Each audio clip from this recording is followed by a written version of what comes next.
तो सती तेरा स्वभाव है थोड़ा संशय का, पर इतना ज्यादा संशय मत कर कि संशय पूर्व में हृदय में आ जाए। मेरे भाई बहन, कोई भी बात आप मन तक रखो तब तो ठीक है। मन में तो आई गई बात हो सकती है, आ भी जाए चली भी जाए, लेकिन आप यदि किसी बात को हृदय से लेते हो तो बहुत मुश्किल हो जाती है। आज मुश्किल यहां होती है, अच्छी बुरी सब बातें, अच्छी बात तो नहीं, खास करके बुरी बातों को हम अपने हृदय में धारण कर लेते हैं। हृदय में भगवान का स्थान है, वहां सब बातें नहीं रखनी चाहिए। संशय को देवी हृदय में मत रखो, पूर्व में मत रखो। शिव ने बहुत समझाया और कहते, देवी जिनको मैंने प्रणाम किया वो कौन है तुम जानती हो? जिनकी कथा सुनकर के हम आए, जिनकी भक्ति अगस्त जी को मैंने दी, वो ही मेरे इष्ट देव हैं। सोई मम इष्ट देव रघुवीरा, सेवक जानि सदा मुनि धीरा। भगवान शंकर सारी विधा से समझाते हैं। मुनि धीर जोगी सिद्ध संपत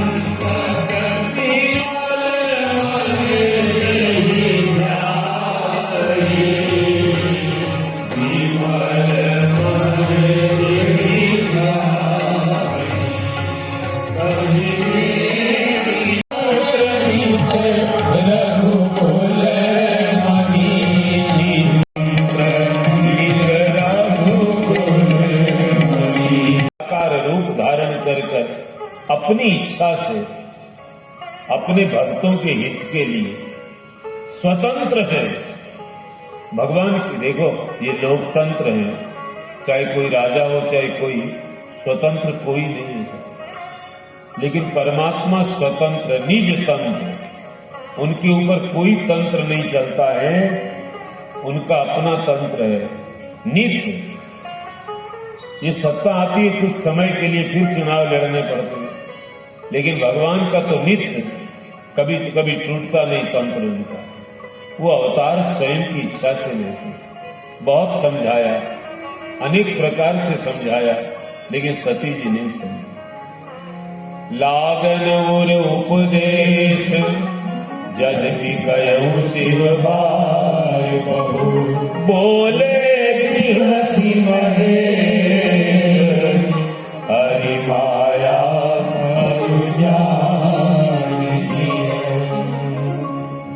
मेरे भाई बहन, सती जी नहीं समझी, ऐसा बोलना भी उचित नहीं है, लेकिन बोलना पड़ता है समझाने के लिए।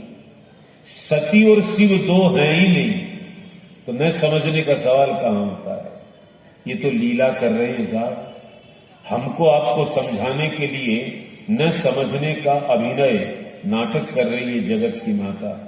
अपनी संतान को समझाने के लिए स्वयं ना समझ बनने का एक वो कर रही है। तो शिव ने बहुत समझाया, सती नहीं समझता।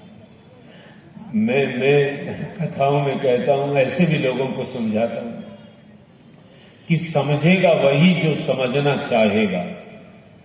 जिसको नहीं समझना है उसको शिव भी नहीं समझा सकते, भगवान भी नहीं समझा सकते, जीव क्या समझाए। कई लोग कहते हैं आज के गुरु इतने कमजोर हैं क्या, शिष्य को समझा नहीं पाते। अरे गुरु क्या, जगत गुरु भगवान शिव, देवताओं के गुरु, तुम त्रिभुवन गुरु। वो सती जी नहीं समझी जा। समझना है तो आप कैसे भी समझ लोगे, बिना समझाए दूसरों का जीवन देख करके भी समझ सकते हो कि इससे ये हानि होती, इससे ये लाभ होता है। मेरे भाई बहन, मेरा जीवन ज्यादातर समझाने वाले मेरे जीवन में कम थे। मेरा बचपन जिस समय था तो मैंने दूसरों को देख करके बहुत कुछ समझा। मैं अपना अनुभव आपसे कहता हूं कि आप समझना चाहो, समझने के लिए तैयार हो जाओ तो बहुत कुछ समझ सकते हो। हर स्थिति, हर परिस्थिति में आप समझ सकते हो। और न समझना चाहो तो शिव भी नहीं समझा सकते। अच्छा, हम किसी को समझाते हैं और वो नहीं समझते तो हम दुखी हो जाते। कितना समझाते हैं फिर भी नहीं समझता। लेकिन शिव दुखी नहीं होते। बोले बिहसी महेश, शिव हंसने लगे साहब। है ना गजब की बात। कोई हमारी बात को न समझे और हमको हंसी आए, हमको तो गुस्सा आएगा। लेकिन शिव हंसते हैं और कहते हैं हरि माया। ये भगवान की माया है जो सती नहीं समझती है। इसमें भगवान की कोई लीला है। हमारे आपके जीवन में कोई घटना घटे साहब, उसको भगवान की लीला समझो, हल्के हो जाओगे। ऐसा क्यों हो गया, क्यों को हटा दो, बस हो गया। भगवान ने चाहा इसलिए हो गया, बस बात खत्म। शिव हार गए सती से, ऐसा समझो ना। कोई न समझे तो खुद समझ जाओ, बस। ये बात बड़े महत्व की है। हम जिसको समझाते हैं वो न समझे या हमको कोई न समझे तो हम स्वयं समझ जाएं, बस। समझाने से कोई फायदा नहीं। तो शिव ने कह दिया सती को, जो तुम्हारे मन अति संदेह में ज्यादा संदेह है तो परीक्षा ले ले। अब सती जी परीक्षा लेने जाती है। शिव वहीं बैठे हैं, सती जी चली परीक्षा लेने। शिव ने सावधान भी किया कि करे उस जतन विवेक विचारी। विवेक से, जतन से, विचार से परीक्षा करना सती। बोली हाँ हाँ मैं सब जानती हूं, इतना तो मेरे को पता है, जाओ पता है। सती जी चली गई है साहब। और भगवान शंकर यहां बैठे हैं। यहाँ शंभु असमन अनुमाना, दक्ष सुता नहीं कल्याणा।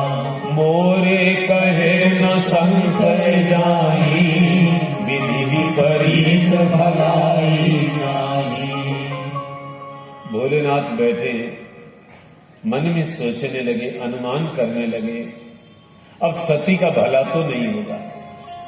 मेरे इतने समझाने पर भी नहीं समझी तो सती का भला कैसे होगा। तो अब क्या करें। हमको पता चल गया कि हमारी धर्मपत्नी का भला नहीं होगा, तो हम प्रयास करेंगे कि नहीं। शिव कुछ नहीं करते साहब। बोले जो करना था वो तो मैंने करके देख लिया, मैंने को अपना प्रयास किया, समझाया, नहीं समझी तो जो भगवान करे हो। जो राम जी ने रच करके रख दिया है वही होगा। तर्क करने से कोई फायदा नहीं। मेरे भाई बहन प्रयास करो, लेकिन प्रयास के बाद में बात न बने तो छोड़ दो साहब। भगवान का जो विधान है, आपकी ताकत नहीं, आपकी शक्ति नहीं, आपकी क्या हमारी किसी की शक्ति नहीं है ईश्वर के विधान से लड़ने की। संसार से नहीं लड़ पाओगे, जगत से नहीं लड़ पाते तो जगदीश से लड़ोगे। तो स्वीकार करो। देखो, भाग्य से तकरार नहीं, भाग्य को स्वीकार करो। छोटी सी बात है। शिव कि जो होना होगा सो होगा, मैंने प्रयास किया, सती नहीं समझी। अब शंकर जी तो यहां बैठे हैं, अब क्या करें। अस कहीं लगे जपन हरि नामा, गई सती जब प्रभु सुख धामा। भगवान शंकर हरि नाम स्मरण करने लगे। हमको कोई अनहोने की आशंका हो कि कुछ गड़बड़ होने वाला है हमारे साथ, हमारे परिवार के साथ, कुछ अच्छा नहीं होगा, ऐसा पता लग जाए तो क्या करना चाहिए। भगवान हरि का स्मरण करना चाहिए। ऐसे कहीं लगे जपन हरि नाम, जप हरि नाम जप करना चाहिए। हरि नाम में बड़ी शक्ति है मेरे भाई बहन। जब हार जाओ, हमारी कोई बात न माने और हम हार जाएं, तो हरि की शरण में आ जाए, बहुत शक्ति मिलती है। आइए भगवान भोलेनाथ के साथ हरि स्मरण एक दो बार हम लोग भी करेंगे। हरि शरणम हरि शरणम हरि शरणम हरि शरणम हरि शरणम हरि शरणम हरि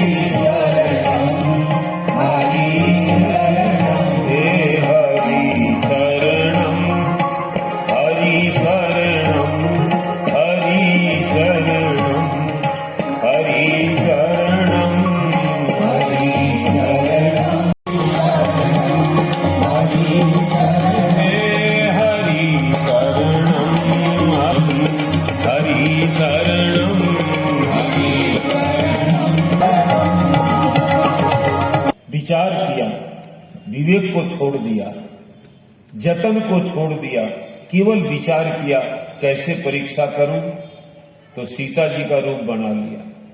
मैं सीता बनकर के इनके सामने जाऊंगी और वो मुझे देखते ही कहेंगे, अरे सीता तुम कहां गई?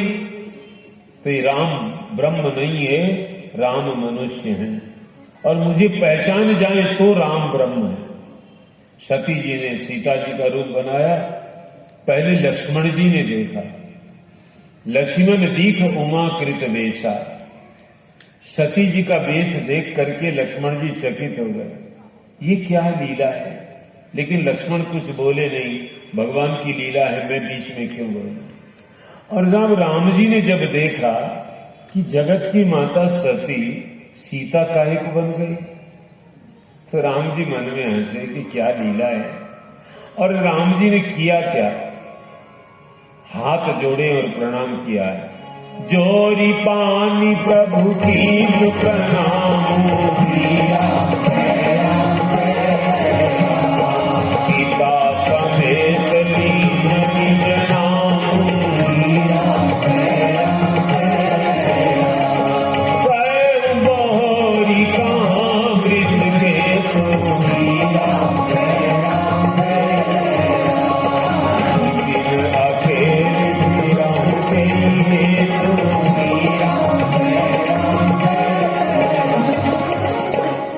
श्री राम जी ने दोनों हाथ जोड़े और सिर झुका करके सती जी को प्रणाम किया। और केवल प्रणाम नहीं साहब, प्रणाम कैसे करते थे पहले के लोग। मैं दशरथ नंदन राम आपके चरणों में प्रणाम करता हूं, पिता समेत लीन निज नाम। पहले पिताजी का नाम बताया, पीछे अपना नाम बताया। ये थी हमारी भारतीय परंपरा। पहले कोई जाते थे, मैं उनका पुत्र हूं, उनका पौत्र हूं, वो मेरे दादा हैं, वो मेरे पिता हैं, मेरा नाम ये, ऐसे परिचय देते थे।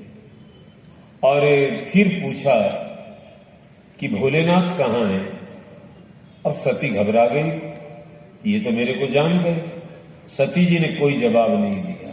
वहां से सती जी बहुत दुखी होकर के वापस लौटती है, लेकिन मन में विचार हो क्या, मैं शंकर कर कहाँ न माना, निज अज्ञान राम पर आना, ये जाई उतर अब दे हमका,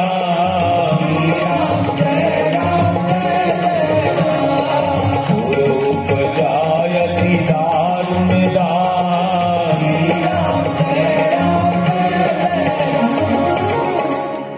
सती जी वापस चल रही है और बार बार विचार कर रही कि मैंने अपने पति की बात मानी नहीं, मैंने पति का कहना नहीं माना।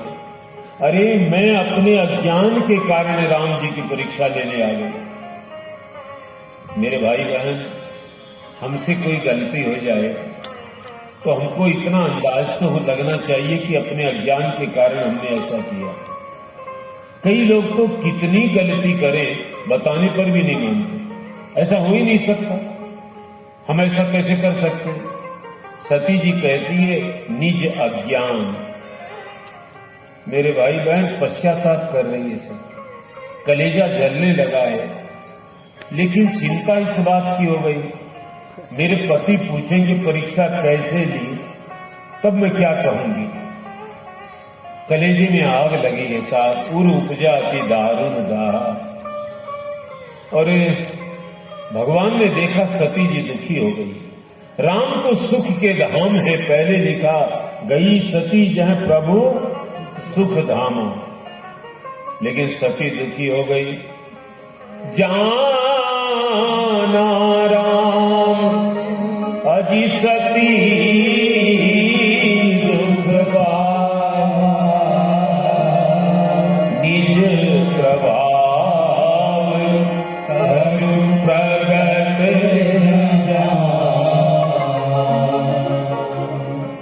राम जी जान गए सती दुखी है, अपना थोड़ा सा प्रभाव दिखाया है। सती देखती है सामने से सीता जी, लक्ष्मण जी, राम जी सामने से आ रहे। फिर पीछे देखा, वही झांकी दिखी, बाएं देखा, दाएं देखा, ऊपर देखा, जहां भी सती की नजर जाती है सीता जी के साथ राम जी दिखाई देते हैं। सब देवता उनकी सेवा कर रहे हैं। जो कभी सुना नहीं वो देखा। सती घबरा गई। भगवान के प्रभाव को देखकर सती घबरा गई। मेरे भाई बहन, देखना हो तो भगवान का स्वभाव देखो। प्रभाव से ज्यादा सुख नहीं मिलने वाला है। लोग तो प्रभाव में आ जाते हैं, लेकिन सुख स्वभाव में ही मिलता है, प्रभाव में नहीं। तो भगवान ने प्रभाव दिखाया तो सती दिखी, घबरा गई और आंखें बंद करके रास्ते में बैठ गई। थोड़ी देर बाद में आंखें खोली तो कुछ भी नहीं है। सारी लीला भगवान ने पूरी कर ली, कुछ नहीं है। अब सती जी वहां से चली है, भोलेनाथ के पास आई है और भोलेनाथ वहीं बैठे हैं। गई समीप महेश तब हाथ पोषे कुशला, लीन परीक्षा कवन विधि, कहु सत्य भोलेनाथ हंसकर के बात करते हैं। अरे सती आ गई, हंसी पूछी कुशला। शिव गृहस्थ धर्म कैसे निभाना चाहिए वो जीवों को शिक्षा देते हैं।